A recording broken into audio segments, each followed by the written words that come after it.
Mapait ka gang magluto ng ampalaya? Kung oo, halika, manood ka. Dahil tuturuan kita kung paano magluto. Kung hindi ka pa nakapollow, pakipollow mo naman ako. Para sa iba pang tips at recipes na magugustuhan mo at ng buong pamilya. Paki-like and share na din ng video ito.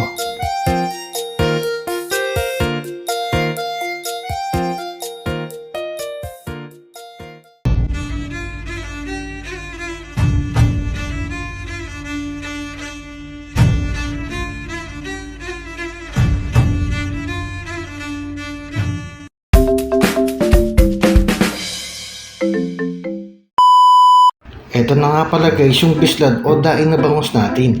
Naimarinate na natin ito sa suka at bawang. Makikita nyo nga dito guys na medyo namuti na ang ating bangus. Ibig sabihin, pwede na siyang pirituhin. Wow! At ayan na nga, atin nang pirituhin ang bangus. Ang tips nga pala guys sa pagpipirito ng daing na bangus, kailangan sobrang init ng kawali at mantika bago natin ilagay ang daing na bangus. Makikita nyo nga din diyan na itinatapat ko ang aking palad para malaman ko kung mainit na ang singaw ng mantika. Kapag nailagay nyo na ang bangus, pwede nang hinaan ng apoy para hindi masunog at mabigla ang isda. Ibig sabihin ng mabigla ay yung luto ang labas tapos silaw ang loob. Tapos guys, kapag babaliktarin na natin ang bangus, kailangan lakasan ulit natin ng apoy para hindi dumikit o madurog ang isda natin. Ito na nga pala ang mga sangkap sa ating ginisang ampalaya. Meron tayong bawang, sibuyas, kamatis at syempre ampalaya. Ito na ang tips guys para hindi mapait ang ginisang ampalaya. Kumuha kayo ng lalagyan na pwedeng pagbabaran ng ating ampalaya. Maglagay ng tubig at asin yung saktong mailulubog lahat ng ampalaya.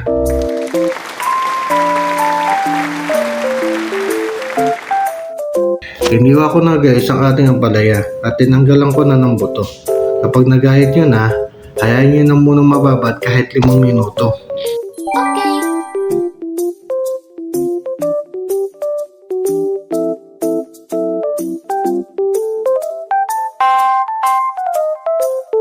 Pagkatapos, itapon na ang tubig na pinagbabara ng ampalaya. Yung iba, isang beses lang maglagay ng asin sa ampalaya. Ako kasi 2 beses kong ginagawa para sure na walang pait. Maglalagay ka lang ng asin sa ampalaya. Tapos, i-shake na kaunti tapos hugasan ulit ng tubig. Hindi ko nga pala piniga ang ampalaya dito guys. Yung iba kasi pinipiga daw nila.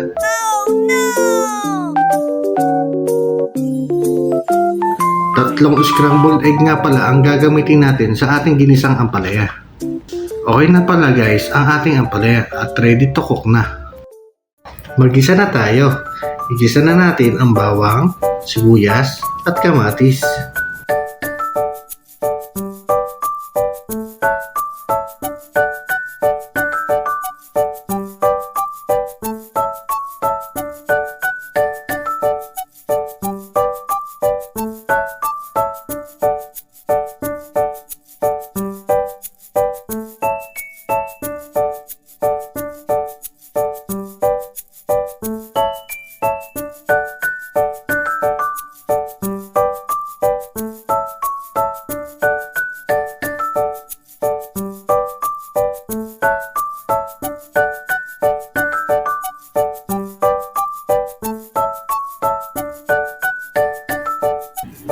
Kapag medyo nagsabaw na ang ating kamatis, ilagay na natin ang ating ampalaya. Ito pa ang tips guys, kapag nailagay nyo na ang ampalaya, huwag nyo haluin yung niluluto nyo. Dito maglalagay lang tayo ng kaunting asin, paminta at seasoning.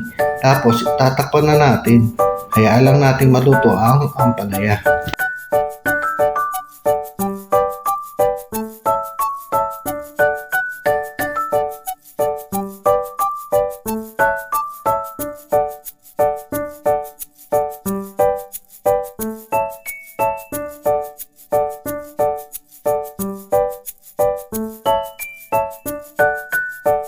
Kapag Kapag nakita nyo natutuyuan yung niluluto nyo, lagyan nyo lang ng kaunting tubig para magsabaw. Tapos takpan nyo ulit.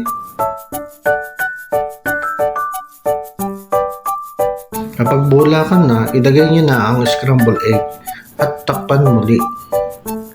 Kapag napansin nyo na luto na ang itlog, pwede na itong haluin.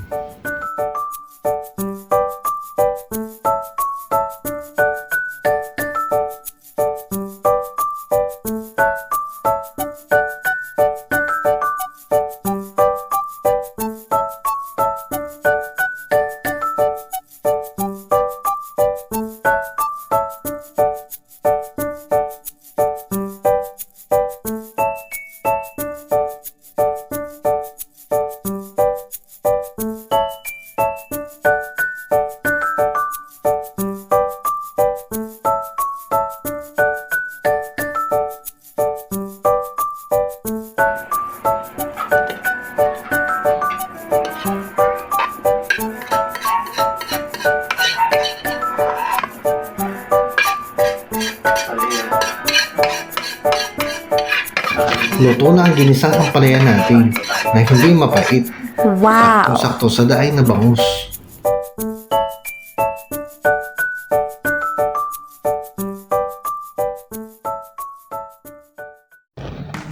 Tara, kain po tayo. Maraming salamat po. Sana ay may natutunan kayong tips mula sa aking video. Kita nyo naman guys, kahit anak ko, favorite ang ampalaya. Hanggang sa muli!